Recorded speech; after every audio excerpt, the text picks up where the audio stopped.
Hi, this is Don Clark with FileMakerProGurus.com and FM Database Consulting, and I'm at FileMaker Devcon 2015.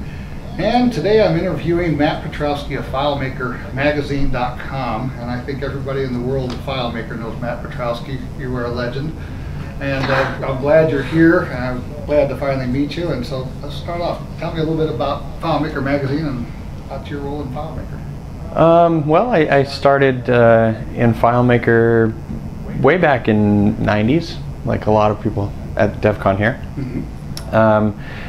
Worked for a camera store, and they had a copy of FileMaker 2, I believe, and they said, well, we've got this software, it runs our invoices, but we don't think it can do this. And I forget what this was, just some little item. And I said, what are you kidding me? It's a computer. Computers are supposed to do everything. Yeah. And so I said, give me the manual, and I started flipping through it. Got a little bit interested, but that wasn't what sunk me into FileMaker. I went to college from that point after working at that camera store, and then eventually ended up in college and was using Fox Pro. So I was going, one of my semesters was a CS degree, but I couldn't get into what they were teaching with the C and the Pascal, and it was just sort of dry. And so ended up running a t-shirt business because my mother taught me how to make t-shirts. And so I said, oh, well, I know about this program, FileMaker. So got that again, and then started to use it. And from there, the magazine took off, because what I had done is there was a list star software and WebStar software, and so I set up a mailing list and just started to email things that I learned about FileMaker as I learned them. And people would send me questions, and the list just grew, and then from the time I left college, I've just been doing it ever since. Wow. So you got started, went away, and came back. That's pretty interesting. Yeah, well, I was interested in anything to deal with computers. So yeah, so am I. I started a little before that. So tell me, you're doing FileMakerMagazine.com, and you've got a great subscription service. I'm a member. Oh, thanks. And love to look forward to your every time you put out new material, which is once a week, isn't it? Yeah. Yeah, and so, but I only get to it once a week. Man, that's hard. Doing a lot of stuff. But I save them up, mark them, and I go back and get to them. So it's always a good thing to have. And are you doing a lot of development besides that? Is that your main source of doing things? Is the magazine, or? Most of my income comes from the magazine plus the products that I make. So if I make any products, for example, cryptology and over the years we've had a number of products. We didn't keep up with the book because books got cheaper and cheaper and cheaper, and so we were charging a bit of a premium, but everybody still seemed to like the book. But currently it's the Theme Studio as a product that supplements things.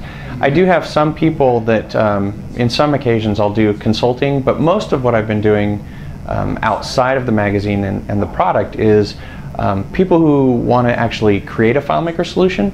They're really good at knowing about the solution, about what they want it to do, but they don't know how to make it actually work like software should work using FileMaker. So optimize for speed, all kinds of that stuff. So I've got a few customers that I'm working with to help them create commercial solutions and then deploy those, and then I get tied into the company in some fashion. That's nice. So.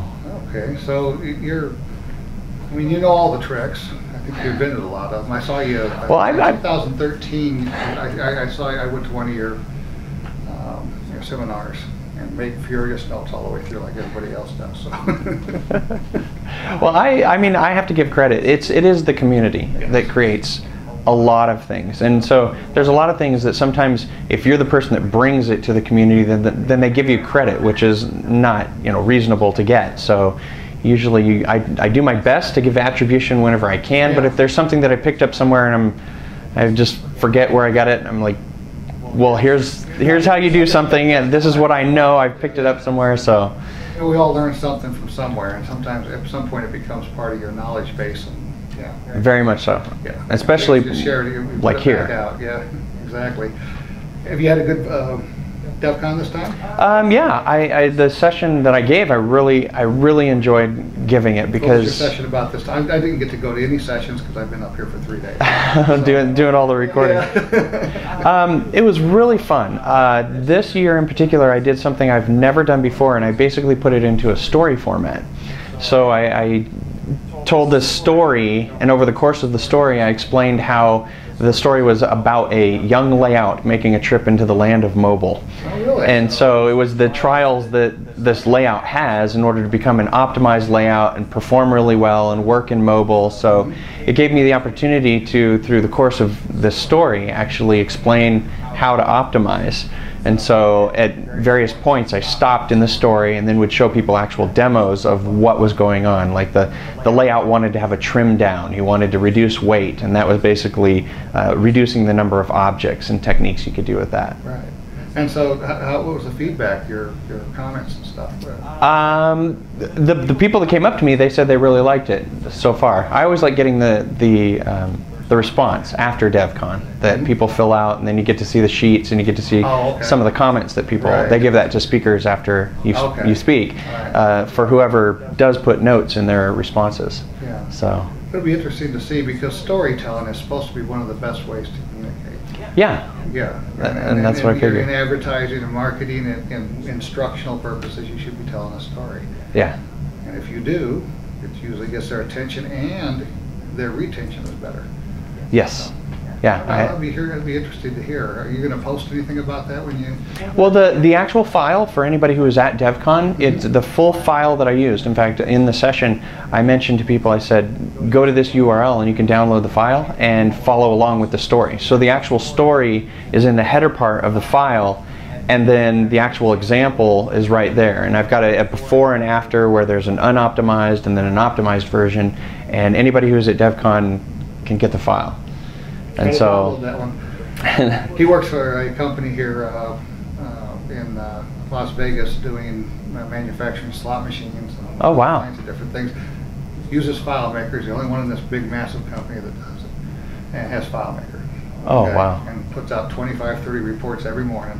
Gets all the different people, all the information he's pulling off their antiquated systems and so on. So he's putting it to good use. That's awesome. Yeah. And it's the things that really, I've been doing these interviews. I got about 16 or 17 of them now, and I got a couple more guys coming up. It's been fascinating to listen to everybody. What got you into FileMaker? It's always something like what you were saying. Yeah. I was doing something else, and somebody said, make this, do that.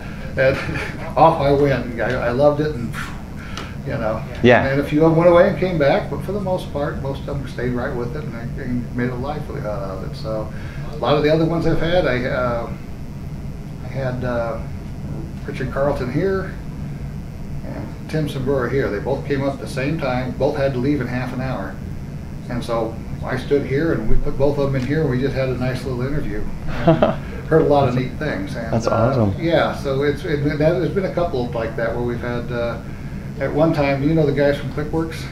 No, not Jan and Jurgen and it's the boys from Belgium. I haven't met them. Actually, what's interesting about that is Bob Cusick, who actually was, I would consider him one of my early mentors, way back in the 90s. He got me interested. He used Clickworks as his company name. And so that's what I'm most familiar with. And so when I saw theirs, I was like, oh, Bob's doing stuff again. But he was just an old timer, and he went to Savoy and. Oh, did he? Yeah, I worked with Savoy and worked with a somewhat of a FileMaker competitor, but a little bit different. Yeah, they talk about how it's better than FileMaker in every respect, and I looked at it and didn't pay much attention to it after that. So it was a different market, I guess, really. Yeah, but I haven't met them yet, but I've seen their article contributions, and I know that they've gotten a lot of talk about the remote triggering and the perform script on clients. Yeah, yeah. And so I've seen those. Another place where I pick up techniques, and then and Jean, the younger guy, he's a taller one. He's sitting in the middle because he was taller than the other two, so they stood on either side of the chair. And he was the one that just accidentally stumbled on it. He was doing client here and this, and he noticed when he deleted something over here, he got a notification over there. Yep. What the heck's going on here? So he started looking into it, and Richard Carlton said, that just blew my mind. It just literally. He called up somebody at FileMaker, he said, and said, watch this. And he was doing something, and the guy realized he could see his computer screen, so boop, gone. Yeah. Because they're so secretive over there about everything. They don't want you to see anything on their screens. So pretty interesting stuff. Yeah, I pick up stuff from everybody, and then I always give attribution. 100% of the time because I'm doing it right then. Yeah. Well, you've got a really nice aggregation site going on where you're pulling in all the stuff from all the different places, and I don't think anybody we had done that a long time ago when I was running ISO as a company with employees, but we just sort of let it go to the wayside. Yeah, it takes a lot of work. Yeah. And I've got a nice list function in there that's got 150 plus free FileMaker downloadable example files. Oh, nice. And they're all links back to my website, of course, because I want that link goodness, but they all go back to somebody who's got a download file attached to their thing. Very cool. So usually there's an example and so on and so forth. I mean, a little description and so on that cool. I put in there. So, and it's a very searchable file because it's not in WordPress. It's a plug-in and it's a different thing completely. So if you need to find something like that, it's a good way to find example files. Oh, cool. So what else are you doing here? Did you get to meet a lot of people and catch up with some friends and stuff like that? Yeah.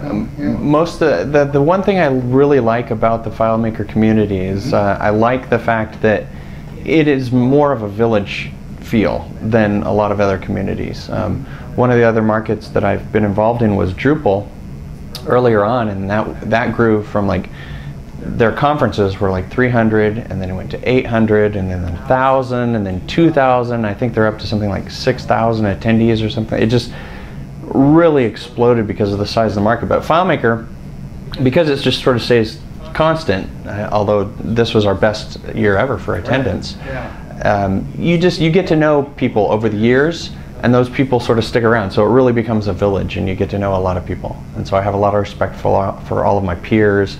I've a good friend, Vince Manano, Todd Geist, a lot of the tried to get Todd up here, but I think he's too busy. He won an award last night too. Oh, again? Yeah, again, and for the connector selector model. Oh, yeah. So that was something pretty interesting. And then I'm finally starting to meet people. I was doing this stuff for a lot of years, but I was doing it for a business as an in-house and just for my own stuff, my own businesses and things like that, until about 4 or 5 years ago. So I'm late to the game as far as being a full-time FileMaker developer goes, but I'm really enjoying it, and I love the community as well. Are you happy with the way, by the way, after hearing what we heard the other day, I know we can't discuss details of that, but the direction that FileMaker's going, what do you think? I was actually keen on listening to how they presented what their direction is, and the one thing I don't think this would be taken out of context or violate NDA is that I got a sense that they were saying that they're a platform developer driven type of company, and that for me was that's a mental shift from we're an end user focused company, and so that's a good thing as far as I'm concerned, because I consider the FileMaker platform to be somewhat easy to use, but I don't consider it an end user tool by any means. I mean, in order to get real power out of it, your developer chops have to increase as you start to use the product. You have to start digging into it. You got to learn some scripting. You got to learn some things about relationships and tables. Yeah, definitely. A little bit of database design and development experience doesn't hurt that, and relationship, ERGs and everything like that. It's best to know. You're right, and that's just it. Anybody can open up FileMaker and make a simple form. Yeah. But well, they can't share it. They can't get it on a server. They can't make a new relationship with another file real easily. They can't script something to do something complex and loop and that kind of stuff. And the real detriment is if they continued to promote as we're an end user database and we're for the knowledge worker, the knowledge worker gets in and they'll create a database that initially solves a problem, but then quickly becomes mission critical. But where FileMaker starts to look bad is if that database has not been optimized or it's not really been done by a well developer, it starts to make FileMaker look bad because it's not as efficient as it could be. Oh, and it's not as secure. Most of them don't even have a password on it. Or just it's admin. Yeah, a lot of aspects of it. So if FileMaker promotes as we're for the knowledge worker, but we're a development tool, that's a good fit in my mind. It's a great fit, yeah. And one guy in here this morning, back at it, he was with the banking system, and he was a presenter too. It was James Hay. Okay. Yeah, and he said, you know, in strict, highly regulated industries, Yeah. you had to have everything just perfect. In fact, he had to be able to not have administrative access to 140 different databases that they had set up in 4 or 5 different servers. And so they had to have a system where they could be locked out and then have to ask for permission and still get in with full access. Oh, wow. Build all that. So that way it could make the bank people happy, that the security, and they could be logged every time they went in and went out. Yeah. So yeah, it can get out of hand in a real hurry. And he was making the point that there's no other system that you can have where you have 5 different platforms that you can write once and get to all 5. Oh, to interconnect? Yeah. So you know, the iPad and to WebDirect and to Windows and Mac, and he didn't actually spell them out. Oh, gotcha. So using the FileMaker's available platforms with a develop once mindset, yeah. Yeah, one time, and be able to communicate. Of course, probably the 5th was with almost any type of system. Yeah. You know, through ODBC or what have you, ESS. Yeah, it is. I have not found anything without having to spend at least double the amount of effort typically to get similar results. It's just all in one place, which is what makes it a really nice environment. Yeah, it really is. So tell me a little bit about what you do when you're not doing FileMaker. Do you have some favorite hobbies or anything like that? Big sci-fi fan, so I listen to a lot of sci-fi audiobooks. Okay. I like the outdoors, so if I can go backpacking or camping, I'll prefer to do that. Although my wife, she's on the opposite side. She'd rather go to the beach and stay in a nice place. Cub master, so I'm into Cub Scouts with my kids. Okay. And how many children do you have? 3. Oh. And that's pretty much the extent outside of the work. Yeah. Having kids is going to keep you. Yeah, the kids alone will be, that's probably 1/3. Yeah, I'm sure. So, well, that's neat. Is there anything more you wanted to put into what's going on? Are you by yourself in your business? Do you have other people working with you? That was one question I did want to ask. I used to, ISO used to have employees. That was in the late 90s, and that I went to work for FileMaker a second time in 2001 or 2002, and after that I dissolved the company. Didn't really want to have a whole lot of employees and build that way again. So it's just been me for the most part, me and a support person, somebody to help with my support that they're remote, and that's pretty much it. You do all your own production and everything, or your videos and everything? Yeah. All the videos, the maintenance of the website, sysadmin, development, and FileMaker. Wow. So I'm impressed. That's tough. I know what it is with video. I'm not an expert at it. He is. But you know, I'm going to be working on these videos for quite a while. It'll be a while before this interview gets up, by the way, because I'm going to be working on them. Yeah. And I've got 3 cameras and 3 soundtracks. Well, the one thing that I have a friend who worked in video production, a really good friend that I met when we were doing some FileMaker training in the early 90s, and he didn't really say something to me, but I saw how much work he spent in post. So I basically told myself the one thing that I don't want to do is post, and he started to work for the NFL, and so everything they did right in a trailer. And from the time that they did the production, I mean, it went from there straight out. And so I said, that's what I want to do. So when I shoot videos, I use all of the pieces of technology that I can that allows me to start recording, end recording, and then upload. And so I completely bypass post is my whole objective. And to do that with podcasts too. And there's a lot of great software that lets you do it. Yeah. So. What do you use for your use Camtasia? I originally used Camtasia. I started when I started doing the magazine videos, which was like 2003, before YouTube was even popular, I think. I used Camtasia because they had the best encoder and they had the ability to pause. But I had to shoot my videos on Windows because there wasn't anything on Mac. As soon as ScreenFlow came out, ScreenFlow was just the killer app. So for Mac, I use ScreenFlow. It's got the ability to pause, and then there's supplementary applications that everything that you would do in post with just ScreenFlow, you can do while you record, and that includes mouse bezier, gives you a cursor highlight. There is an application called Pinpoint which allows me to create my own custom code cursor using the Quartz framework in Apple. And then anything else, lower thirds, I'll use a notification system called Growl. And then, Growl, yeah, it has a nice little thing, I think it's called music video or something. So the bottom that comes up on the bottom of my videos, I just hit a button while I'm recording and it just comes up and says what I have in a text file, and a highlighting tool to draw on screen. I think Highlighter is one I'm using recently. But I just push the record button and just record. Creating the file takes most of the amount of time. I bet it does, yeah. Because you go like 45 minutes or so, don't you, on a rule of 35, 45 yeah, minutes? On average, it's in between 30 and 40. But it takes me half a day to a day, sometimes 2 days to create a technique file, depending on what the topic is. Yeah, do you script it out in advance? I used to. Practice it, or? I used to, but now what I do is I just shoot, and then I listen to myself, and if I don't like how it's sounding, then oftentimes I'll just continue to let it run, but I'll pause for a while. That creates a gap in the audio that you can see, and then I'll just pick up at a certain point. And so that way I can just go in and I can find the large gaps of space and then hack them out, plus the mess up, and then it just joins it back to whatever I had previously said and what I do say. So I like a continuous run so that I don't have to stop and then redo and then stop and then redo. It really eats up a lot of time. Love learning tricks from the masters. That's a great thing. So. Well, thanks for sharing all that. If there's anything else you want to say, now's a good time.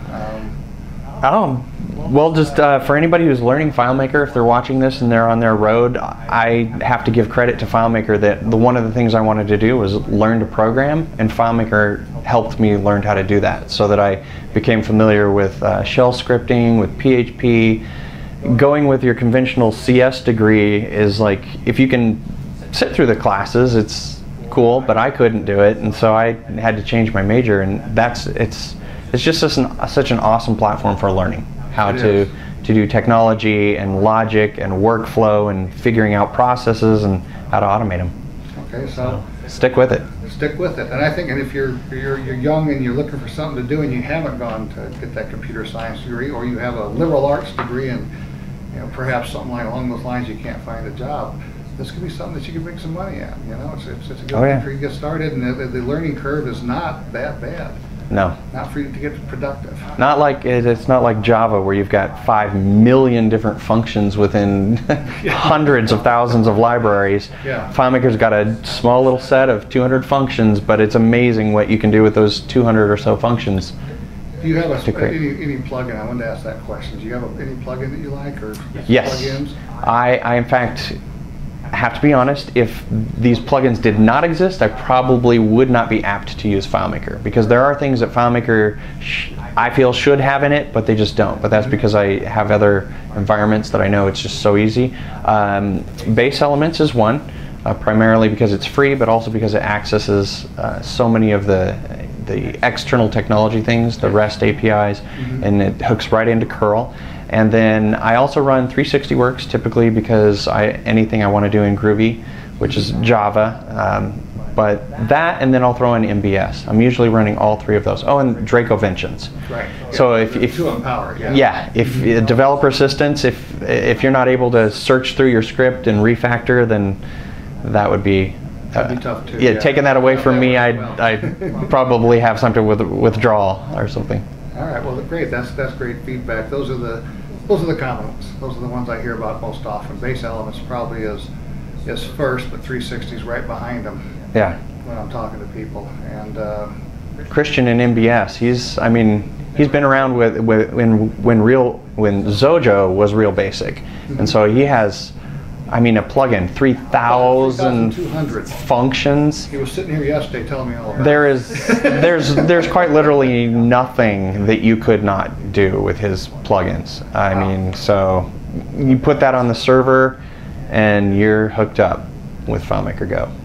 And it's not very, in fact, there's a special on it, I think, right now. It's like $50 off. Oh, wow. What a deal. Yeah, to have the extensibility beyond where FileMaker stops, to do anything else you want, and just put it on the server, I think it's like 400 or something like that. And he said, I thought he said it was 149. Oh, really? If he's got it that low. $50 off from that for the show. Oh, if that's the price for his server. I may be misquoting because I've had a lot of people in that chair in the last 3 days, and I maybe have the wrong one, but I'm pretty sure that's correct. At any rate, it is a lot of stuff, and he was telling me about all those things that he has in there, and he has a lot of other plugins too, by the way, that are not FileMaker related. Huh. So he goes to 11 to 12 shows a year. Oh, wow. Only one of them for FileMaker. So he spends a lot of time traveling, going to shows and stuff like that to sell his software, and he's not really a FileMaker developer. No, he's in the weeds C or C++, whatever he's doing it in. But I was talking to him the other day at his booth, and I'm always looking for evidence to where the FileMaker market is going, whether it's going flat, up, down. He said his sales are going up for FileMaker, so that's good news. Too. Yeah, there's something outside the FileMaker channel telling us something well. Yeah. It's going well. So, all right. Well, thanks very much. I sure do appreciate it. I'm going to talk to the camera for a moment. Don Clark again with FileMakerProGurus.com and FM Database Consulting, and I've been fortunate enough to have Matt Petrowsky of FileMakerMagazine.com. Got to go over there. You got to sign up. It's a quarterly subscription. It's really a reasonably priced subscription, and what you get every week is a great video from Matt. So, thanks, Matt. I sure appreciate it. It's been an honor to meet you. Thank you.